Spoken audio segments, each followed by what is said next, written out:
Hi friends, இந்த video Sunday evening எடுத்த video தான். நான் சின்ன பிள்ளைகள் படிக்கையில் ஹோம்ஒர்க் செய்யவே மறந்துடுவேன். வெள்ளிக்கிழமை கொண்டாந்து பேக்கை வைக்கிறது தான். சனி ஞாயிறு நாள் நல்லா ஆடிட்டு ஞாயிற்றுக்கிழமை ஈவினிங் போல தான் யூனிஃபார்ம் துவச்சிட்டு தலை குளிச்சதுக்கப்புறம் தான் ஸ்கூல் ஞாபகமே வரும். அதுக்கப்புறம் தான் ஹோம்ஒர்க் செய்வேன்.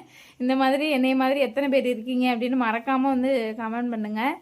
அப்படிதான் நானும் இன்னைக்கு ஆத்திரிக்கு மறந்துட்டேன். சரி, இன்னும் அப்புறம் சாயந்தரமாக தான் சொல்லி கொடுத்துட்டு இருந்தேன். சொல்லி கொடுத்தோடனே அதுக்கப்புறம் டைம் ஆயிடுச்சா, மதியம் வச்சு மீன் குழம்பு, சாப்பாடு, மீன் உருள் எல்லாமே இருந்துச்சு. சரி, தம்பிக்கும் பாப்பாவுக்கும் தோசை மட்டும் ஊற்றி கொடுக்கலாம் அப்படின்னு ஊற்றி கொடுத்துட்டு அப்படியே டிவி பார்த்துட்டே சாப்பிட வச்சு அவங்களையும் தூங்க வச்சுட்டேன்.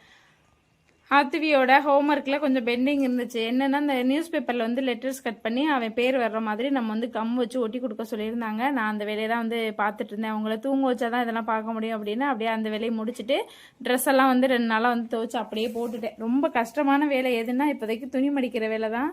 அதையும் அப்படியே கையோட மடிச்சு வச்சுட்டேன். ஆத்திவை இப்போ திருச்சி போயிட்டாங்களா, அவங்க வந்தோடனே நம்மளும் சாப்பிட்டுட்டு அப்படியே தூங்க வேண்டியதான். இந்த வீடியோ பிடிச்சிருந்தா மறக்காமல் சப்ஸ்கிரைப் பண்ணிக்கோங்க. பாய்.